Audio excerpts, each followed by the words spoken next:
ನಾನು ದೇವರಾಣೆ ಅನ್ಕೊಂಡಿರಲಿಲ್ಲ ಫ್ಯೂಚರ್ಲಿ ನಮ್ಮ ಇಂಡಿಯನ್ ಟೀಮಿಗೆ ನಾವೇ ಬಯೋ ಪರಿಸ್ಥಿತಿ ಬರುತ್ತೆ, ನಿಜವಾಗ್ಲೂ ಒಂಥರ ಶೇಮ್ ಆಗುತ್ತೆ ಅಂತ ನಿಜವಾಗ್ಲೂ ಎಕ್ಸ್ಪೆಕ್ಟೇಷನ್ ಕೂಡ ಇಟ್ಕೊಂಡಿರಲಿಲ್ಲ.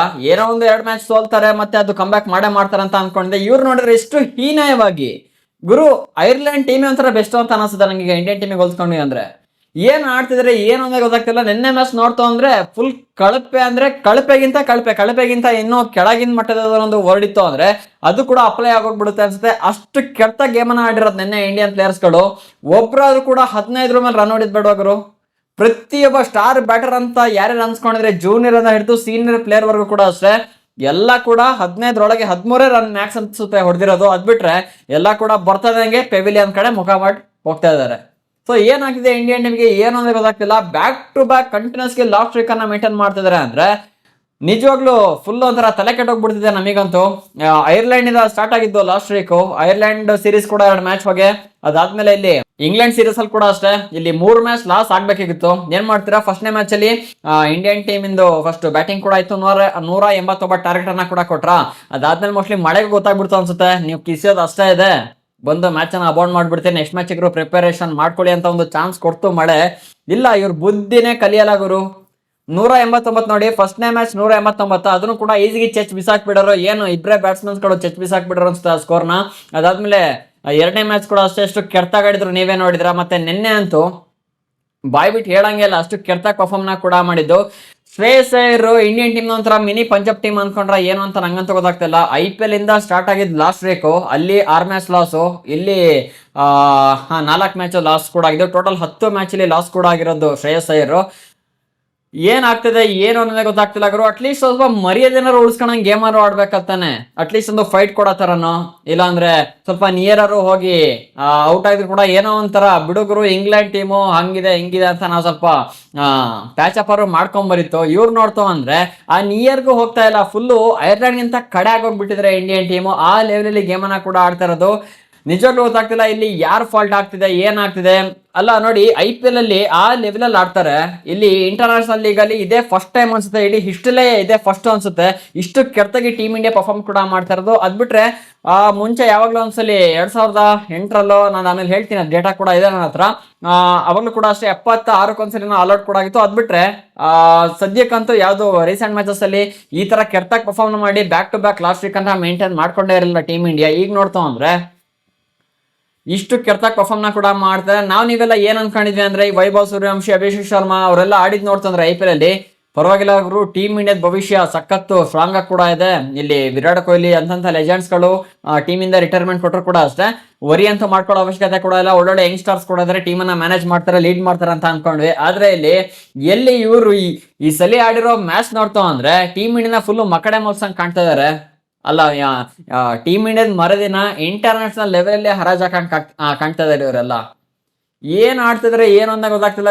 1 ಮ್ಯಾಚ್ ಲಾಸ್ ಆಗೋದು ಸರಿ, 2 ಮ್ಯಾಚ್ ಲಾಸ್ ಆಗೋದು ಕೂಡ ಸರಿ, ಇವರಲ್ಲಿ back to back 4 match loss ಆಗ್ತಾರೆ ಅಂದ್ರೆ ಅದು ಐರ್ಲೆಂಡ್ ಟೀಮ್ ಮೇಲೆ ಲಾಸ್ ಆದ್ರು ಅಂದ್ರೆ ಇನ್ನೇನ್ ಮರ್ಯಾದೆ ಏನ್ ಇದೇ ಬೇಕಲ್ಲ. ಅಲ್ಲಿ ಫುಲ್ ಹರಾಜ್ ಹಾಕ್ಬಿಟ್ಟಿದ್ರೆ 1 ಸಲ 2 ಸಲ 3 ಸಲ 4 ಸಲ ಅಂತ. ಯಾವ ತರ ಇದ್ದೇ ಟೀಮ್ ಎಲ್ಲಿಗೆ ತಂದು ನಿಲ್ಸಿದಾರೆ ಅಂತ ಒಂದು ಚೂರು ಗೊತ್ತಾಗ್ತಾ ಇಲ್ಲ. ಇಲ್ಲಿ ಗೌತಮ್ ಗಂಭೀರ್ ಚೇಂಜ್ ಮಾಡ್ಬೇಕು ಅಂತ ತುಂಬಾ ಜನ ಹೋಗಿತಾ ಇದಾರೆ. ಅದಾದ್ಮೇಲೆ ಕಡೆ ಶ್ರೇಯಸ್ ಅಯ್ಯರ್ನ ಚೇಂಜ್ ಮಾಡಿ ಸೂರ್ಯಕುಮಾರ್ ಯಾದವ್ ಚಾನ್ಸ್ ಅನ್ನ ಕೊಟ್ಟ ಮಾರಿ ಅಂತ ತುಂಬಾ ಜನ ಈಗಲೂ ಮಾತಾಡ್ತಿದ್ದಾರೆ. ನಿಜವಾಗ್ಲೂ ಅದಕ್ಕೆ ಹೇಳಿದ್ದು, ಈಗ ಏನಾಗ್ತಿದೆ ಅಂದ್ರೆ ಎಲ್ಲಾ ಕಡೆ ಒಂಥರ ಪಾಲಿಟಿಕ್ಸ್ ಆಗ್ಬಿಟ್ಟು ಈಗ ಟೀಮ್ ಇಂಡಿಯಾದಲ್ಲಿ ಕೂಡ ಒಂಥರ ಅದೇ ರೀತಿ ಆಗ್ಬಿಟ್ಟಿದೆ. ಆಡೋ ಪ್ಲೇಯರ್ಸ್ಗೆ ಅವಕಾಶ ಕೊಡಲ್ಲ. ಸೂರ್ಯಕುಮಾರ್ ಏನೊಂದು 2-3 ಮ್ಯಾಚ್ ಫ್ಲಾಪ್ ಆಗಿರ್ಬೋದು ಅಷ್ಟೇ. ಅದ್ಬಿಟ್ರೆ ಕ್ಯಾಪ್ಟನ್ಸಿನ ಯಾವ ತರ ಮೇಂಟೈನ್ ಮಾಡ್ಬೇಕು, ಯಾವ ತರ ಟೀಮ್ ನ ಲೀಡ್ ಮಾಡ್ಬೇಕು ಅನ್ನೋದು ಚೆನ್ನಾಗಿ ಗೊತ್ತಿದೆ. ಮತ್ತೆ ಸೀನಿಯರ್ ಪ್ಲೇಯರ್ ಕೂಡ ಆಗಿದ್ದಾರೆ. ಅದಾದ್ಮೇಲೆ ಕಡೆ ರಜತ್ ಪಟಿದಾರ್ನ ಕೂಡ ನೋಡಿ ಎಷ್ಟು ಒಳ್ಳೆ ಫಾರ್ಮ್ ಅಲ್ಲಿ ಕೂಡ ಇದ್ರು. ಹಂಗಂತ ನಾವಿಲ್ಲಿ ವೈಭವ್ ಸೂರ್ಯವಂಶಿ ಕೂಡ IPL ಫಾರ್ಮ್ ಅಲ್ಲಿ ಇದ್ದ, ಅಭಿಷೇಕ್ ಶರ್ಮಾ ಕೂಡ ಫಾರ್ಮ್ ಅಲ್ಲಿ ಇದ್ದ.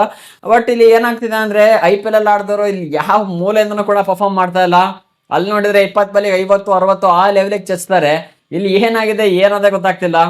ಅದೇ ಹೇಳಿದ್ದು, ನ್ಯಾಷನಲ್ ಅಂದ್ರೆ ಇಂಟರ್ನ್ಯಾಷನಲ್ ಲೀಗ್ ಅಲ್ಲಿ ಆಡೋದಷ್ಟು ಈಸಿ ಇಲ್ಲಪ್ಪ. ನಾವು ವೈಭವ್ ಸೂರ್ಯವಂಶಿ ಹಂಗೆ ಹೈಪ್ ಕೊಟ್ವಿ. ಇಲ್ಲಿ ನೋಡ್ತಾ ಅಂದ್ರೆ ಬರ್ತಾ ಇದ್ದಾನೆ. ಲಾಸ್ಟ್ ಮ್ಯಾಚ್ ಕೂಡ ಫ್ಲಾಪ್ ಅದ ಅಂದ್ರೆ ಸಂಜು ಸ್ಯಾಮ್ಸನ್ ಪರವಾಗಿ ಹಾಕಿದ್ರು, ನೋಡೋಣ ಆಡ್ತಾನ ಇಲ್ವಾ ಅಂತ. ನೋಡಿದ್ರೆ ಲಾಸ್ಟ್ ಮ್ಯಾಚ್ ಕೂಡ ಹೋಗಿ, ನಿನ್ನೆ ಮ್ಯಾಚ್ ಕೂಡ ಹೋಗಿ. ನಿಜವಾಗ್ಲೂ ಗೊತ್ತಾಗ್ತಲ್ಲ. ಈ ತರ ಆಯ್ತು ಅಂದ್ರೆ ಸಖತ್ ಕಷ್ಟ ಇದೆ ಫ್ಯೂಚರ್ ಟೀಮ್ ಇಂಡಿಯಾಗೆ. ಎಲ್ಲಿ ಇಡುತ್ತಿದ್ದಾರೆ, ಏನ್ ಮಾಡ್ಕೊಳ್ತಾರೆ, ಅದಾದ್ರು ತಿತ್ಕೊಳ್ಳೋದಾದ್ರು ಬೇಡವಾ? ಬರೀ ಬರ್ತಾ ಇದಾರೆ ಹೋಗ್ತಾ ಇದಾರೆ ಅಂದ್ರೆ ಇದು ಒಂಥರ ಫುಲ್ ಅನ್ಫೇರ್ ಅಂತ ಅನ್ಸುತ್ತೆ. ಅದಾದ್ಮೇಲೆ ನಿನ್ನೆ ನೋಡಿ ನಮ್ಮ ಟೀಮ್ ಇಂಡಿಯಾ ಸ್ಟಾರ್ಟಿಂಗ್ ಬೌಲಿಂಗ್ ಅನ್ನ ಕೂಡ ಸೆಲೆಕ್ಟ್ ಮಾಡ್ಕೊಳ್ತು. ಅಟ್ಲೀಸ್ಟ್ ಬೌಲಿಂಗ್ ಡಿಪಾರ್ಟ್ಮೆಂಟ್ ಏನಾದ್ರು ಕಂಟ್ರೋಲ್ ಮಾಡ್ತಾರಾ? ಅದು ಇಲ್ಲ. 201 ರನ್ ಹೊಡ್ಸ್ಕೊಂಡ್ರ ಅದ್ ನಿನ್ನೆ. RCB ಪ್ಲೇಯರ್ಸ್ ಗಳೇ ಸಖತ್ತಾಗಿ ಮಿಂಚಿದ್ದಾರೆ. ನಿನ್ನೆ ನೋಡ್ಬೋದು ಫಿಲ್ ಸಾಲ್ಟ್ 70 ರನ್ ನೋಡ್ದಿರೋದು. ಅದಾದ್ಮೇಲೆ ವಿಲ್ ಜಾಕ್ಸ್ ಕೂಡ ಅಷ್ಟೇ 1 ವಿಕೆಟ್ ಅನ್ನ ಕೂಡ ತಗೊಂಡಿದ್ದಾರೆ. ಅದಾದ್ಮೇಲೆ ನಿನ್ನೆ ಜೇಕಬ್ ಬೆಥೆಲ್ ಅಂತ ಪರ್ಫಾರ್ಮೆನ್ಸ್ ಬರಲಿಲ್ಲ. ಅವರು ಕೂಡ ಅಷ್ಟೇ ಕೇವಲ 13 ರನ್ನಿಗೆ ಔಟ್ ಕೂಡ ಆಗಿರೋದನ್ನೇ ಜೇಕಬ್ ಬೆಥೆಲ್. ಅದಕ್ಕಿಂತ ಪ್ರೀವಿಯಸ್ ಮ್ಯಾಚ್ ನೋಡ್ತು ಅಂದ್ರೆ ಚೆಚ್ಚಿ ಕೆಡಿಯರ್ ಮಾತ್ರ ಇಂಡಿಯನ್ ಟೀಮಿಗೆ ಒಳ್ಳೆ ಪಾಠ ಕಲಿಸಿರೋದು ಇಲ್ಲಿ ಜೇಕಬ್ ಬೆಥೆಲ್ ಲಾಸ್ಟ್ ಮ್ಯಾಚ್ ಅಲ್ಲಿ. ಈ ಮ್ಯಾಚ್ ಅಲ್ಲಿ ಫಿಲಿಪ್ ಸಾಲ್ಟ್ ಪರವಾಗಿಲ್ಲ ಮಗ, ನೀನ್ ಕೂತ್ಕ, ನಾನ್ ಸ್ವಲ್ಪ ಬುದ್ಧಿ ಕಲಿಸ್ತೀನಿ ಅಂತ ನಿನ್ನೆ ಮ್ಯಾಚ್ ಅಲ್ಲಿ ಫಿಲಿಪ್ ಸಾಲ್ಟ್ ಬುದ್ಧಿ ಕೂಡ ಕಲಿಸಿರೋದು. ನಿಜ ಕೂಡ ಇವ್ರಿಗೆ ಯಾವಾಗ ಬುದ್ಧಿ ಬರ್ಬೇಕಿತ್ತು ಗೊತ್ತಾ? ಐರ್ಲೆಂಡ್ ಅಗೇನ್ಸ್ಟ್ 2 ಮ್ಯಾಚ್ ಅನ್ನ ಲಾಸರ್ ನೋಡಿ ಅವಾಗ್ಲೇ ಬುದ್ಧಿ ಬರ್ಬೇಕಿತ್ತು. ಅಂತ ಮಗು ಟೀಮ್ ಮೇಲೆ ಸೋತೀರ ಅಂದ್ರೆ ಇನ್ನ ಇಂಗ್ಲೆಂಡ್ ಮೇಲೆ ಏನ್ ಕಿಸಿಯಕ್ಕಾಗುತ್ತೆ ಅಂತ ನಾನು ನಮಗೆ ಫಸ್ಟ್ ಅನಾಲಿಸಿಸ್ ವಿಡಿಯೋದಲ್ಲೇ ಹೇಳಿದ್ದೆ. ಅಂತ ಐರ್ಲೆಂಡ್ ಮೇಲೆ ಸೋತಿದ್ದಾರೆ. ಇನ್ನ ಇಂಗ್ಲೆಂಡ್ ಅಂತೂ ಫುಲ್ ಲೆಜೆಂಡ್ ಟೀಮು, ಎಂತೆಂತ ಪ್ಲೇಯರ್ಸ್ ಇದಾರೆ, ಎಲ್ಲ ಕೂಡ ಒಳ್ಳೆ ಫಾರ್ಮ್ ಅಲ್ಲಿ ಕೂಡ ಇದಾರೆ. ಅವರು IPL ಕೂಡ ಅಷ್ಟೇ ಅದೇ ರೀತಿ ಫಾರ್ಮ್ ಅಲ್ಲಿ ಕೂಡ ಇದ್ರು. ಇನ್ನ ಅವ್ರ ಟೀಮಿಗೆ ಇಂಟರ್ನ್ಯಾಷನಲ್ ಲೆವೆಲ್ ಅಲ್ಲಿ ಇಂಗ್ಲೆಂಡ್ ಟೀಮಿಗೆ ಆಡ್ಬೇಕಾದ್ರೆ ಬಿಡ್ತಾರಾ?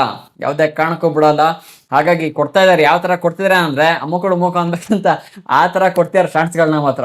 ಅದಾದ್ಮೇಲೆ ನೋಡಿ ಇಲ್ಲಿ ಮಿಡಲ್ ಆರ್ಡರ್ ಬಂದಂತ ಸಾಮ್ ಕರಣ್ ಕೂಡ ಅಷ್ಟೇ ಹುಚ್ಚು ನಾಯಿ ಹೊಡ್ದಂಗ್ ಕೊಡ್ತಿರೋದು. 24 ಬಾಲಿಂಗ್ 41 ರನ್ ನೋಡ್ತಿರೋದು ನಿನ್ನೆ ಮ್ಯಾಚ್ ಅಲ್ಲಿ. ಇಂಡಿಯನ್ ಟೀಮ್ ಕಡೆಯಿಂದ ನಿನ್ನೆ ಬೌಲರ್ಸ್ ಒಂಥರ ಫ್ರೀ ರನ್ ಕಾಂಟ್ರಿಬ್ಯೂಷನ್ ಕೊಟ್ಟಿದ್ರೆ ತಗೊಳ್ಳಿ ಗುರು ತಗೊಳ್ಳಿ, ನಾವಂತೂ ನ್ಯಾಷನಲ್ ಲೆವೆಲ್ ಅಲ್ಲಿ ಮರ್ಯಾದಿನ ಹರಾಜಾಗ ರೆಡಿ ನಿಂತ್ಕೊಂಡಿದೀವಿ. ನೀವ್ ಎಷ್ಟು ಬೇಕಾದ್ರೆ ರನ್ ನೋಡ್ಕೊಳ್ಳಿ, ನಮಗೆ ಏನ್ ಆಗ್ಬೇಕು, ನಾವು IPL ಅಷ್ಟೇ ಮಿಂಚೋದು, ಇಲ್ಲೆಲ್ಲ ನಮ್ಗೆ ಆಡಕ್ ಬರಲ್ಲ, ನಮ್ಗೆ ಗೊತ್ತಲ್ಲ, ನಮ್ಗೆ ಗೊತ್ತಿಲ್ಲ ಹಾಗೆ ಅಂತ ನೆನ್ನೆ ಪರ್ಫಾರ್ಮ್ ಕೂಡ ಮಾಡೋದ್ ಮಾತ್ರ. ಇನ್ನ ಸೆಕೆಂಡ್ ಇನ್ನಿಂಗ್ ಸ್ಟಾರ್ಟ್ ಆಯ್ತು. ಸುಮಾರು 201 ಟಾರ್ಗೆಟ್ ಅನ್ನ ಕೂಡ ಕೊಟ್ಟರು. ಅವರು ಸುಮಾರು 7 ವಿಕೆಟ್ ಅನ್ನ ಲಾಸ್ ಮಾಡ್ಕೊಂಡು. ಅದಾದ್ಮೇಲೆ ನೋಡಿ IPL ಅಲ್ಲೆಲ್ಲ 250 263 ಆ ಲೆವೆಲ್ಗೆ ಹುಚ್ಚನಾಗಿ ಹೊಡೆದಂಗೆ ಹೊಡಿತಾರೆ. ಇವ್ರಿಗೆ ಇಲ್ಲಿ 180 ಅದ್ ಹೋಗಿ 180 ಹೋಗ್ಲಿ ಕೂಡ ಸಾಯ್ಲಿ ಅತ್ಲೆಗೆ. ಈ ಕಡೆ ಐರ್ಲೆಂಡರ್ 150 ಟಾರ್ಗೆಟ್ ಕೊಟ್ಟರು ಕೂಡ ಅವ್ರ ಕೈಲಿ ಹೊಡೆಯಕ್ಕಾಗಲ್ಲ ಅಂದ್ರೆ ನೀವು ಅಂದ್ಕೊಳ್ಳಿ, ಜಸ್ಟ್ ಗೆಸ್ ಮಾಡಿ. ನಿಜವಾಗ್ಲೂ ಕೂಡ ಈ ಸೀರೀಸ್ ಕೂಡ ಇನ್ನ ಎಲ್ಲ ಮ್ಯಾಚ್ ಸೋಲೋ ಪರಿಸ್ಥಿತಿ ನಂಗಂತೂ ಎತ್ಕಾಣ್ತಿದೆ ಟೀಮ್ ಇಂಡಿಯಾದವರು. ಏನ್ ಮಾಡಿದ್ರು ಕೂಡ ನೆಕ್ಸ್ಟ್ ಕಮ್ ಬ್ಯಾಕ್ ಮಾಡೋದು ಬಹಳ ಕಷ್ಟ ಕೂಡ ಇದೆ. ಅದನ್ನ ಕೋಚ್ ಚೇಂಜ್ ಮಾಡ್ಬೇಕಂದ್ರೆ ಕ್ಯಾಪ್ಟನ್ಸಿನ ಚೇಂಜ್ ಮಾಡ್ಬೇಕು. ಎಲ್ಲಿ ಪ್ರಾಬ್ಲಮ್ ಆಗ್ತಿದೆ ಏನು ಅಂತ ಗೊತ್ತಾಗ್ತಿಲ್ಲ. ಪ್ರತಿ ಪ್ಲೇಯರ್ ಕೂಡ ಇಲ್ಲಿ ಹೊಗೆ ಹಾಕ್ಸ್ಕೊಂತಿರೋದು. ಯಾರು ಒಂದು 4 ಜನ ಆಡಿ ಯಾರೋ ಒಂದು 2 ಪ್ಲೇಯರ್ ಫ್ಲಾಪ್ ಆಗ್ತಿದಾರೆ ಅಂದ್ರೆ ಬಿಡಿ ನೋಡೋಣ, ಪ್ಲೇಯರ್ನ ಎಕ್ಸ್ಚೇಂಜ್ ಮಾಡೋಣ ಹಾಗೆ ಅಂತ. ಇಲ್ಲಿ ಪ್ರತಿ ಪ್ಲೇಯರ್ ಕೂಡ ಫ್ಲಾಪ್ ಆಗ್ತಾ ಇರೋದು. ಅದು ಬೌಲಿಂಗ್ ಡಿಪಾರ್ಟ್ಮೆಂಟ್ ಕೂಡ ಫುಲ್ ಹೊಗೆ, ಬ್ಯಾಟಿಂಗ್ ಡಿಪಾರ್ಟ್ಮೆಂಟ್ ಕೂಡ ಫುಲ್ ಹೊಗೆ.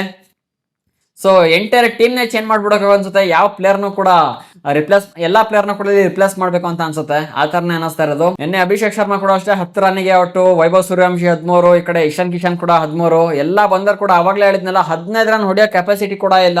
ಅಷ್ಟು ಕೀಳ್ಮಟ್ಟಕ್ಕೆ ಹೋಗ್ಬಿಟ್ಟಿದ್ದಾರೆ ನಮ್ಮ ಇಂಡಿಯನ್ ಟೀಮ್ ಬ್ಯಾಟ್ಸ್ಮನ್ ಗಳಂತೂ.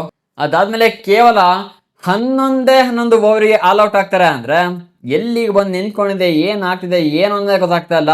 ಆ ಲೆವೆಲ್ ಅಲ್ಲಿ ಬೌಲಿಂಗ್ ಕೂಡ ಮಾಡೋದು ಇಂಗ್ಲೆಂಡ್ ಟೀಮ್ ಕಡೆಯಿಂದ. ಅದಾದ್ಮೇಲೆ ಬ್ಯಾಟಿಂಗ್ ಡಿಪಾರ್ಟ್ಮೆಂಟ್ ಅಲ್ಲಿ ಕೂಡ ಅಷ್ಟೇ ಹುಚ್ಚು ನಾಯಿ ಹೊಡೆದಂಗೆ ಹೊಡೆದಿದ್ದಾರೆ ಮಾತ್ರ ಇಂಗ್ಲೆಂಡ್ ಟೀಮ್ ಅಲ್ಲಿ. ಬುದ್ಧಿ ಕಲಿಬೇಕು ಗುರು, ಇಲ್ಲಾಂದ್ರೆ ಪ್ರತಿ ವಿಡಿಯೋದಲ್ಲಿ ನಾವು ಇದನ್ನೇ ಹೇಳೋದೇ ಆಯ್ತು. ಅವರು ಮಾಡ್ತಾನೆ ಇದಾರೆ.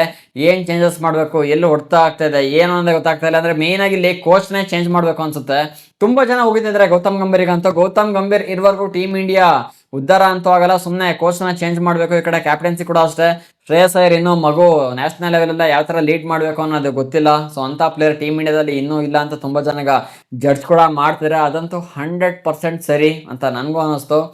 ಗೊತ್ತಿಲ್ಲ ನಾನು ನೆಕ್ಸ್ಟ್ ಮ್ಯಾಚಸ್ನ ಯಾವ ತರ ಮಾಡ್ಕೊಳ್ತಾರೆ ಏನೋ ಅಂತ ನಂಗಂತೂ ಗೊತ್ತಾಗ್ತಿಲ್ಲ. ಸೊ ನಿಮ್ಗೆ ಏನು ಅನ್ನಿಸ್ತು ನಿನ್ನೆ ಮ್ಯಾಚ್ನ ನೋಡ್ಬಿಟ್ಟು ಅಂತ ಕಾಮೆಂಟ್ ಮಾಡಿ. ಈ ವಿಡಿಯೋ ನಿಮಗೆ ಇಷ್ಟ ಆಯ್ತು ಅಂದ್ರೆ ಹಾಕಿ ಒಂದು ಲೈಕ್ ಅನ್ನ. ಇದೇ ರೀತಿ ಹೆಚ್ಚಿನ ಕ್ರಿಕೆಟ್ ಕಂಟೆಂಟ್ಗೆ ಚಾನಲ್ ಈಗಲೇ ಸಬ್ಸ್ಕ್ರೈಬ್ ಮಾಡ್ಕೊಳ್ಳಿ. ಸಿಗೋಣ ಇನ್ನೊಂದು ಫ್ರೆಶ್ ಕಂಟೆಂಟ್ ನ ಜೊತೆಗೆ. ವಿಡಿಯೋ ನೋಡೋದಕ್ಕೆ ಧನ್ಯವಾದಗಳು. ಜೈ ಹಿಂದ್, ಒಂದೇ ಮಾತರಂ.